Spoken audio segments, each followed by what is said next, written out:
പട്ടിയും പൂച്ചയൊക്കെ ആൾക്കാർ ഫാൻസിക്ക് വളർത്തത്തില്ല എന്ന് പറഞ്ഞ പോലെ ഫാൻസി.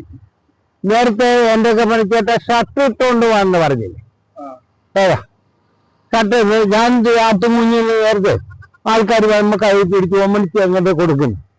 നമ്മൾ ഫീഡിങ് ബോട്ടില്ല ഇതിന് കയ്യിൽ വെച്ച് ഫീഡ് ചെയ്യുന്നു.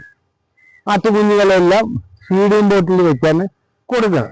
തള്ളയുടെ പാല് ചെല്ലുമ്പോൾ കറക്റ്റായിട്ട് കിട്ടത്തില്ല, അതുകൊണ്ട് ഫീഡിങ് ഫീഡ് ചെയ്യാം. അന്നേരം നമ്മൾ ഷർട്ടൊന്നുമില്ല. ഇവന്മാർ ചിലപ്പം ഫീഡിങ് ബോട്ടിലേക്ക് ഇട്ടിട്ട് നമ്മുടെ മിഡിലേക്ക് പിടിക്കും. അതുകൊണ്ട് ആടിന് അപ്പുറത്തിരിക്കുന്ന വെള്ളാട് നമ്മളെ കൊട്ടാരക്കാരന് ഒരു ഫാമിലി ആടിന് മേടിക്കാൻ ഞാൻ കൂട്ടിൽ തീറ്റ കൊടുത്തോണ്ടിരിക്കും ഷർട്ടൊന്നില്ല. അവർക്ക് ഈ ആടിനെടുത്ത് ഞാൻ ഓമനിച്ച് നമ്മൾ കൈ പിടിക്കും. ആ ഫ്രീഡം ഇന്ത്യക്ക് മിഡിലെ പിടിച്ചു ഒരെണ്ണം അവർക്ക് അതിന് വേണ്ട. നമ്മളതിനെ അങ്ങനെ ശീലിപ്പിച്ചിരിക്കുന്നതാണ് അവർ വിചാരിക്കുക. പിന്നെ ഞാൻ വേറൊരിടത്തന്നെ എടുത്തോണ്ട് കൊടുത്തു. ഇതൊക്കെ അവർ ഈ വീഡിയോ കണ്ടത് അവർക്ക് മനസ്സിലായണം. അന്ന് ഇതുപോലെ പ്രശ്നം ആ ചേട്ടൻ തുറന്നു പറയുന്നില്ല. ഏറ്റവും ചെറിയ ഇതാ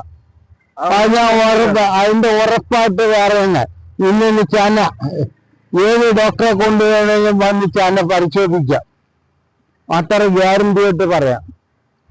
അത് ഈ ആട് ഇപ്പുറത്തേക്കുന്ന ആട് ഇവിടെ ലാസ്റ്റ് കുഞ്ഞ ഇപ്പൊ അത് 5ാമത്തെ ചനയാ. ആടിന്റെ കുഞ്ഞാണ്. അതെ, 5ാമത്തെ ചനയാ. അതും ഇവിടെ കുഞ്ഞ. അത് ലാഭിക്കുക. പവിടക്കൊച്ചേ എല്ലാം വിളവെക്കും കേട്ടാ, എല്ലാം വിളവെക്കും. മനുഷ്യർക്ക് മാത്രമല്ല പേര് ഇതൊക്കെ മനസ്സിലാകുന്ന എല്ലാ ജീവജാലങ്ങളും ഇപ്പൊ വിളിച്ചെന്ന് വിളി കേട്ടാണ്ട. അത് നമ്മൾ അത്ര പെറ്റായിട്ട് വളർത്തുന്നുണ്ടാ.